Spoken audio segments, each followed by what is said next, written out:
So now if we look at Ryan Rozicki's last 4 fights, he weighed in 188 in 2019, 198 in 2020, both knockout wins. 196 earlier this year, 2021. The Bridgerweight limit is 224. The cruiserweight limit is 200 pounds. So basically, he's a small cruiser who came in at 203 for the Rivas fight. Rivas came in at 222. When we look at Oscar's last 4 or 5, he weighed in 241 in 2018, 234 for the Brant Jennings fight, 239 for the DILLIAN WHYTE fight. Both of them fights were in 2019. And earlier this year, he weighed in 221 in his warm-up bout for this fight here. He's a career heavyweight, taking on well-renowned ranked contenders like DILLIAN WHYTE and Brant Jennings. Rozicki won the WBC International Silver Cruiser title at 190. He's a small cruiserweight. A little history for you guys, a little trivia history for you. From 1984, the cruiserweight limit was 190. There was some sanctioning body who had it at 180 plus, so I do remember that, for a short period of time. That was in the 80s. But in 2004, it was modified to 200 pounds by the WBC, then the WBA, the IBF, and the WBO. Rozicki was bulking up to make Bridgerweight, and Rivas was cutting weight to make Bridgerweight. During the fight broadcast, he was saying cutting down to Bridgerweight is going to make him faster, but to me, he looked very sluggish. His right hand was telegraphed. He won a 12-round decision, but his gas tank didn't look the most impressive. In all fairness to him, he never fights for the full 3 minutes anyway. He landed a big right hand in the first round. He followed up, had Rozicki hurt. Did he blow himself out by following up because of the weight cut? Because after that, his punches looked a little telegraphed, a little laboured. Rozicki, he came back into it and made it a competitive fight, landing that right uppercut with regularity. Most of the people who I was watching it with on Twitter, I think they were a little surprised that he didn't move more, considering he was the smaller man, considering the power of Rivas. But he stood there and traded with him. He apparently models his style on Jack Dempsey. He's a slugger. He said, I'll either knock him out or get knocked out myself. Well, neither of them scenarios happened. It went the distance. Now, somebody in the mainstream said Deontay Wilder is a brawler. I said, no, he's not. Deontay Wilder is not a brawler. Ryan Rozicki is a brawler. That's a brawler.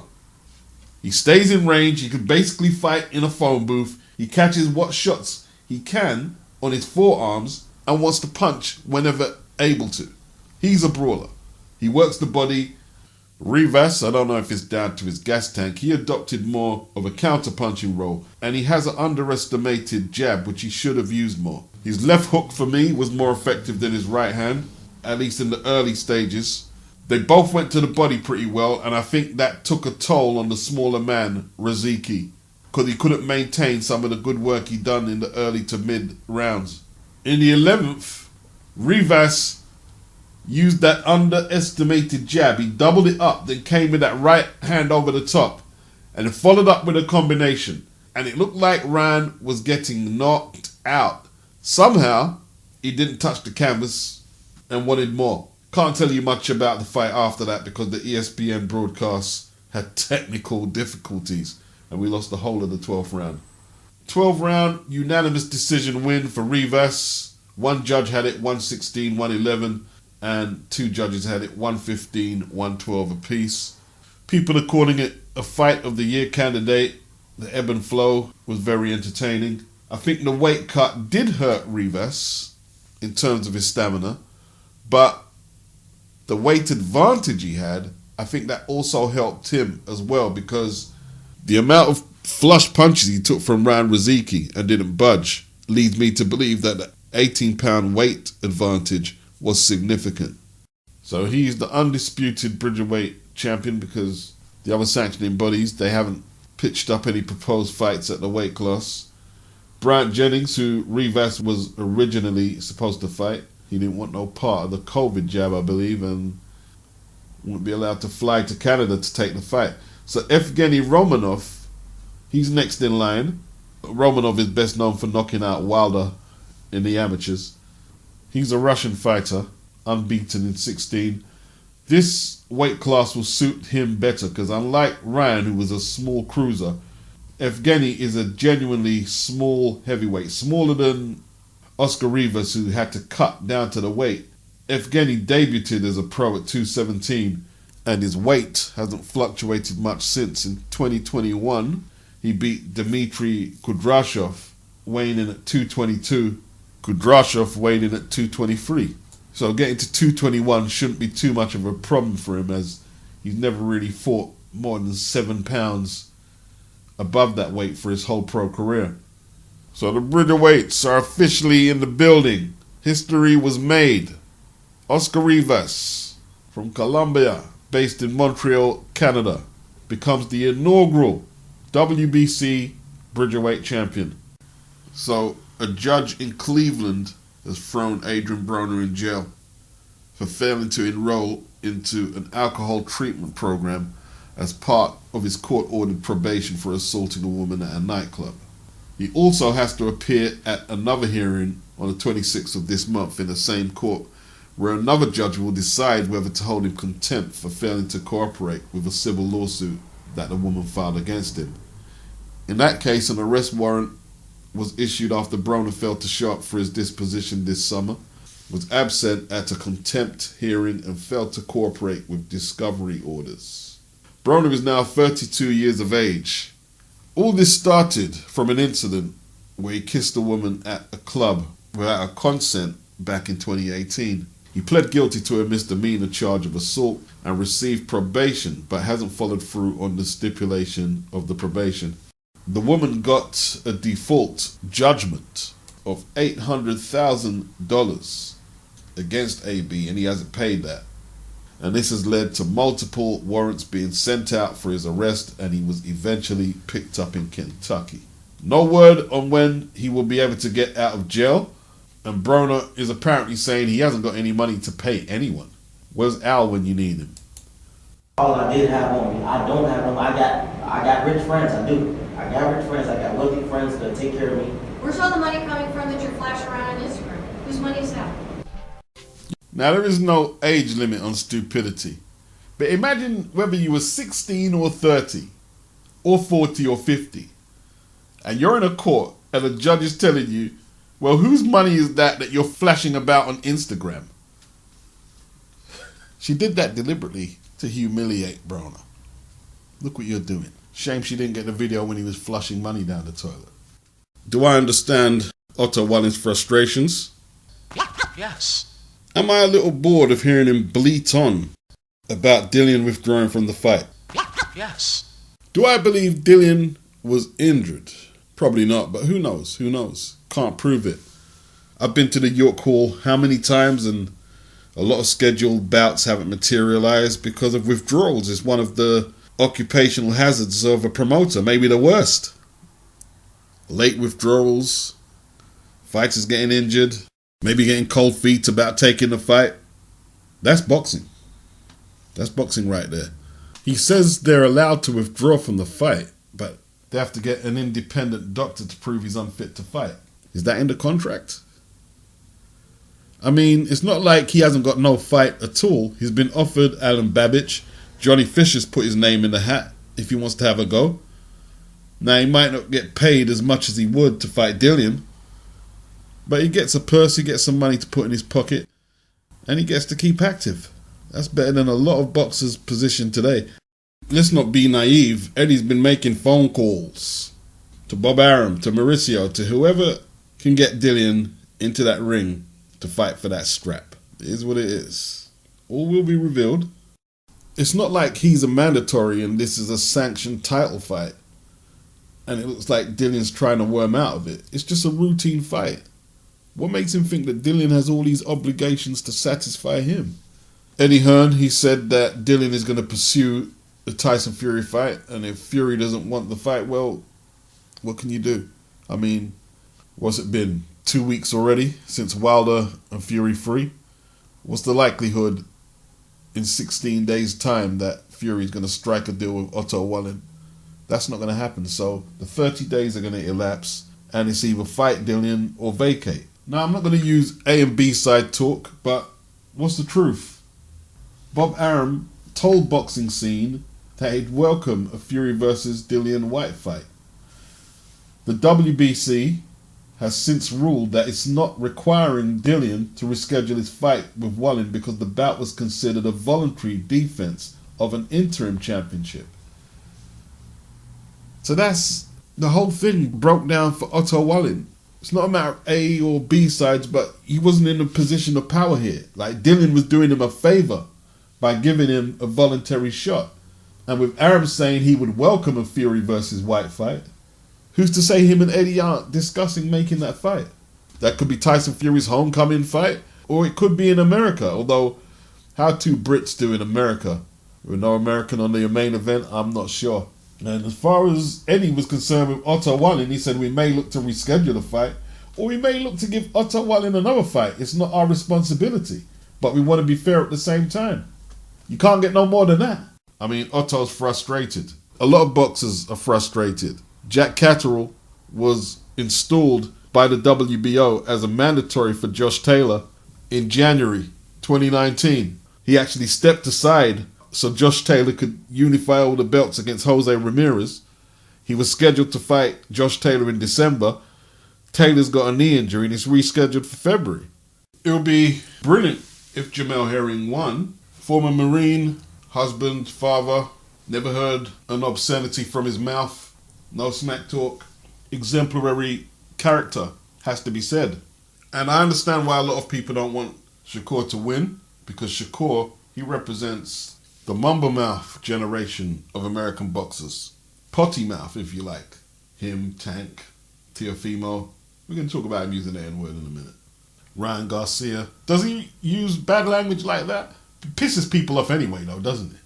Devin. Now, Jamel, if he wins, he'll go on to have some very good fights, but it would be bad for American boxing if the 24-year-old Shakur, fast, flashy, very ambitious, can talk. It would be bad for American boxing if he doesn't emerge victorious tonight. I mean, Jamel only has 2 losses, 23 wins. And at 35, you have to wonder, does he really represent the future of American boxing like Shakur potentially could? How good is Shakur? Sometimes you have to wait for certain victories to appreciate. And when you look at how Joet Gonzalez performed against Emmanuel Navarrete the other week, I mean, I saw that fight. Shakur drowned that guy on the scorecards. Drowned him. But then again, styles make fights. Shakur not a big puncher. He doesn't have an aggressive style like Denis Shafikov, who put the first L on Herring's record. An intelligent fighter, Shafikov, but aggressive. Shakur don't fight like that. And Shakur is not as unconventional and awkward and dirty as Jonathan Oquendo. So you can see scenarios where Jamel, with that 72-inch reach in a boxing match with Shakur, can have success. And before anyone gets any ideas in their head by me saying Shakur is not aggressive like some of the opponents who gave Jamel problems, Shakur is not a runner. Can he use the ring? Yes. Can he use his feet? Yes. Yes, but he's not a runner. He's a boxer. There's a big difference. Who's going to establish themselves as the aggressor in this fight? Who's going to be the more successful counterpuncher?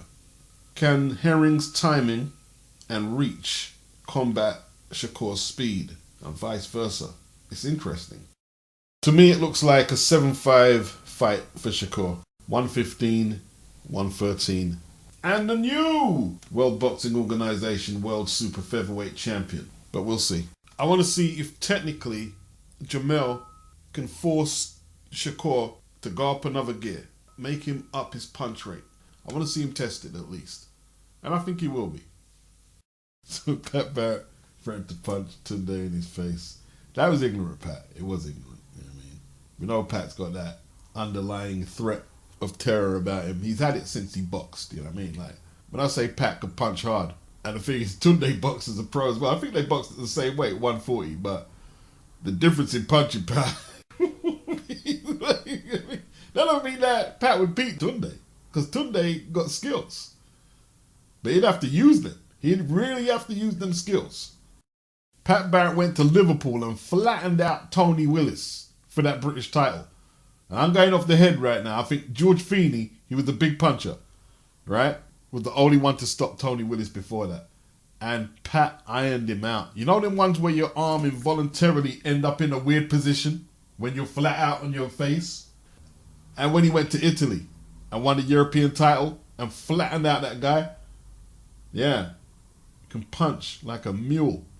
But James Cook, another old school boxer, a technician, the type who would have gave Pat issues. 2 different weight classes I'm just talking about stylistically. I think he told Pat, look, calm down, because they know each other. They boxed at the same time as each other in the 80s and 90s. Lyndon called Yarde a pussy. I don't think to his face, because Team Arthur is saying that Yarde don't want to fight him in Manchester. But Yarde kept his calm all the way through. You know, Lyndon was talking to him at the face-off at the presser, and Yarde just smiled and said a few words back. You know, and Tunde was talking about going back to the road, and come on, Tunde. Pat said he's never left the road. Is there something about being a black male where no matter how old or accomplished you get at what you're doing, you're still obligated to hold down this I'm from road persona, or I can go back to being road? But the person I really believe that Pat Barrett is frustrated with is Frank Warren. Because basically, either he or Lyndon signed a rematch clause.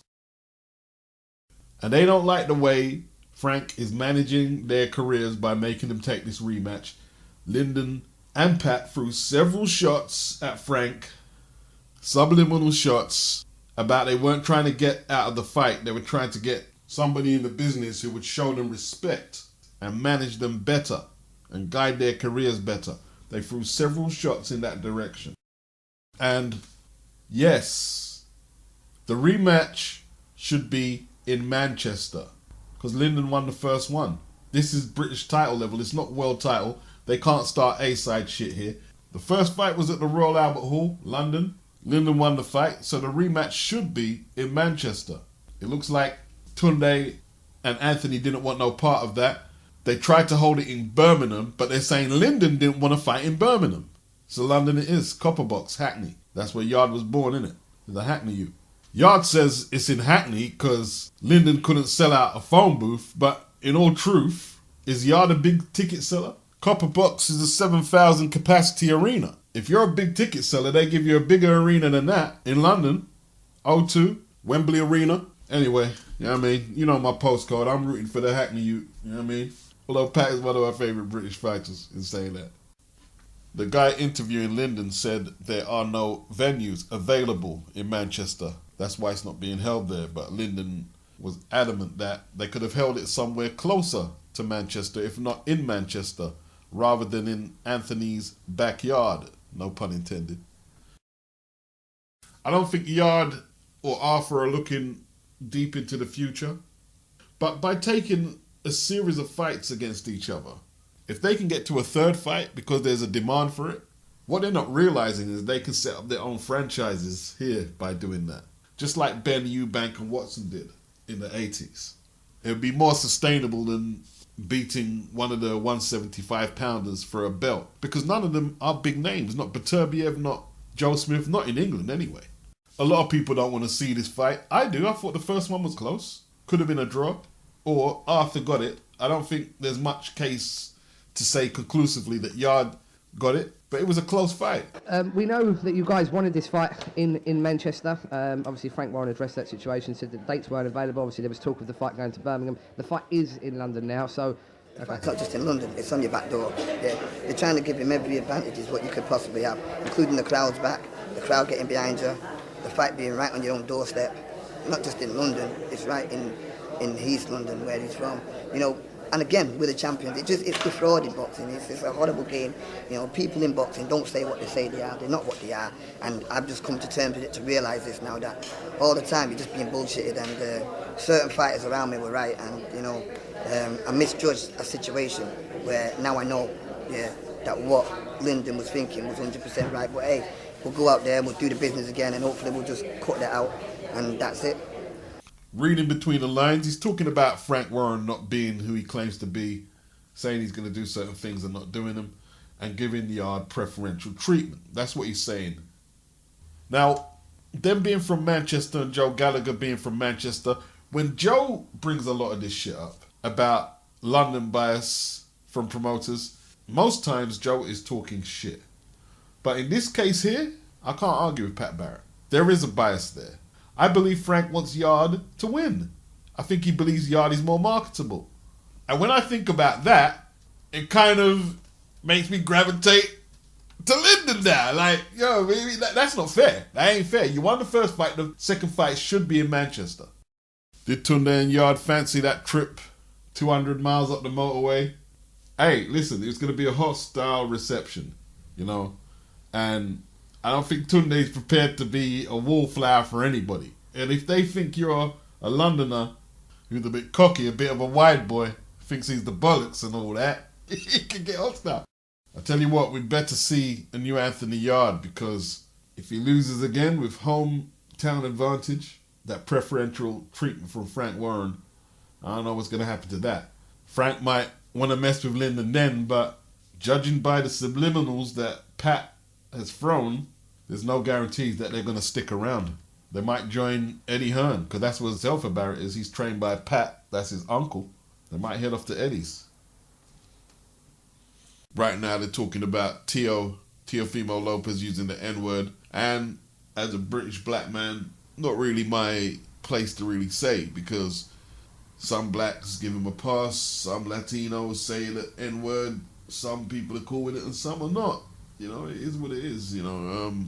I think there's been a bit of fake outrage about it, yeah, I do. Hey, but now, Willica, you could get some, baby. You could get some too, Bramble, Jimmy Paul, Tommy Holmes, all your niggas. Come on with it, baby.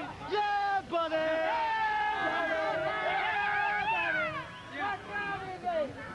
That was Hector Camacho, 1986. 1985, actually. 1985. After winning the WBC lightweight title from Jose Ramirez. Good old days. And he's a Puerto Rican, a Latino.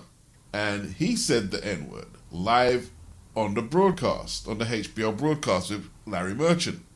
Now, amongst the elders that I used to watch boxing with and follow boxing with, in Britain, that was a big deal. Because we didn't hear anyone, black or anyone, really using the N-word like that, unless it was a blaxploitation film or the Ku Klux Klan. You know, like, there was no NWA in 1985. And at the time, I thought, hey, you must be racist. You calling them, all them black fighters niggas. Tommy Hearns, Aaron Pryor, Pernell Whitaker, calling them niggas. I thought he was racist. But I've seen members of his family, and they look like black people to me. Some of them. You might say, no, they're not black. They look like black people to me.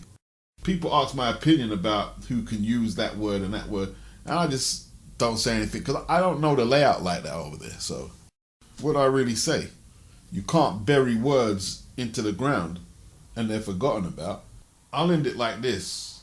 Teo didn't just start using the N-word the other day, and there must have been places where black people themselves made him feel comfortable to say that in front of him. Why he's so comfortable saying it. From an outsider, I think a lot of blacks who make a big deal about it are fake outraging it a little. Who hands out all the passes and say what's wrong and what's right, I don't know. But I think Teo, early 20s, is a big enough man now. He has a kid, I believe. He's a world champion now. He should be able to probably pick his words a little better, because he's going to be spotlighted if he does it. Like, I heard Shakur and Tank the other month with that Hitchens Richardson kid, is that his name? He wasn't using the N-word, but them two, Tank and Shakur, were going at it, and nobody really batted an eyelid because they're two black kids. Is it really that important? that he used it. I mean, no one's gonna go after him and do anything, are they? Let's keep it real. Just something to fake outrage for an hour or so about, then go back to your life, innit? Nobody confronted him when he was saying, he said, "Oh, you're being racist." Nobody believed that. You know what I mean? And like, I saw him with a Black Lives Matter t-shirt last year. I saw him. He was supporting the cause. I'm not saying he gets a pass. I'm just saying, move on.